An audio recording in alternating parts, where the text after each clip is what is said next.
नमस्कार मंडळी, स्वागत आहे आपलं संगीता सोमी किचन मध्ये. चला तर मंडळी, आज आपण एक टिफिन लंच डिनर साठी एक भाजीची रेसिपी बघणार आहे. रोज रोज भाजीला काय करावं समजत नसेल तर अशा पद्धतीची भाजी एकदा बनवून बघा. इथे मी अख्खा मसुरा घेतलेला आहे, मोड आलेले घेतलेले आहेत. हे घरच्या घरी मोड आणलेले आहेत. भिजत ठेवायचं, त्यानंतर 2-3 तासानंतर भिजल्यानंतर त्यातील पाणी संपूर्ण काढून टाकायचं आणि नंतर आपण ठेवलं की अशा पद्धतीचे मोड येतात बघा. एकदम पांढरे शुभ्र असे मोड आलेले आहेत. चला तर आता आपण याच्यासाठी एक कांदा घेतलेला आहे मीडियम आकाराचा आणि तो कट करून घेऊया. त्याच्यासोबत मी 2 मिरची घेतलेली आहेत आणि अर्धा टोमॅटो घेतलेला आहे.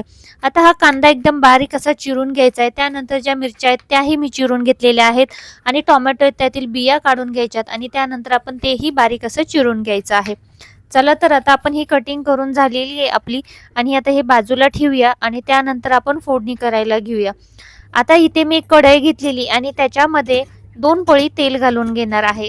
तर जेव्हा पण आपण ओली कढई गॅसवरती ठेवतो तर गरम व्हायला खूप वेळ लागतो. तर त्यासाठी काय करायचं, एक कापड घ्यायचं कॉटनचं आणि त्यांनी कढई पुसून घ्यायची. म्हणजे पटकन गॅसवरती कढई ती गरम होते आणि गॅस जास्त वाया जात नाही.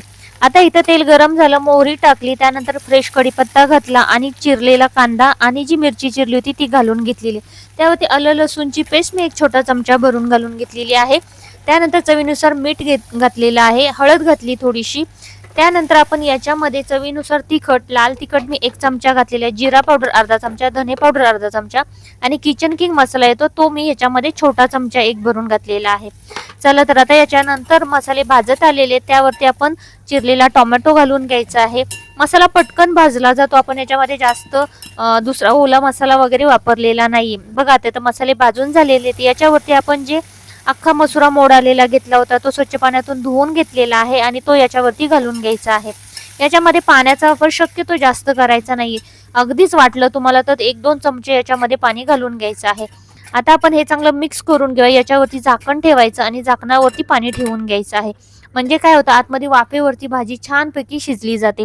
वाफेवरच्या भाजी जी शिजतात ना त्याची टेस्टच खूप छान लागते. पटकन भाजी पण शिजली जाते आणि त्याच्यातील जे जीवनसत्व असतात ते आपल्या भाजीमध्ये तसेच्या तसे राहतात. चला तर आता हे बघा, वरती झाकणात पाणी ठेवलं होतं मी. आता खालीही त्याला वाफ सुटलेली चांगली, पण थोडीशी भाजी जर खाली लागत असेल तर आपण याच्यामध्ये 2 चमचे पाणी घालून घेतलेलं आहे आणि पुन्हा आपण ही ताट आहे तसंच ठेवूया आणि त्याच्यावरती पाणी ठेवूया. म्हणजे ते वाफेवरती बरोबर भाजी आपली शिजेल. असंच मी 1-2 वेळा करून घेतलेले. तर बघू शकता भाजी आपली परफेक्ट शिजलेली आहे. लगेच भाजी ही वाफेवरती शिजली जाते, अप्रतिम अशी चवीला लागते. नक्कीच अशा पद्धतीची भाजी एकदा बनवून बघा. ही भाजी लंच, डिनर किंवा तुम्ही टिफिनसाठी करू शकता. अप्रतिम अशी लागते, खूपच छान चवीला लागते. चला तर मंडळी, मी तर सर्व करून घेते, तुम्ही पण बनवून बघा आणि रेसिपी जर आवडली असेल तर चॅनलला लाईक, शेअर आणि सबस्क्राईब करायला मात्र विसरू नका. बेल आयकॉन प्रेस करा अशाच आपल्या काही रेसिपी पाहण्यासाठी. इथं बघू शकता अप्रतिम अशी भाजी झालेली.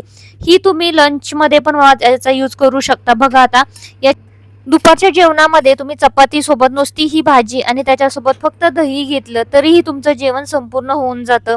अप्रतिम अशी चवीला ही भाजी बनते. तर नक्कीच अशा पद्धतीची बनवून बघा. हा संपूर्ण व्हिडिओ बघितल्याबद्दल खूप खूप धन्यवाद.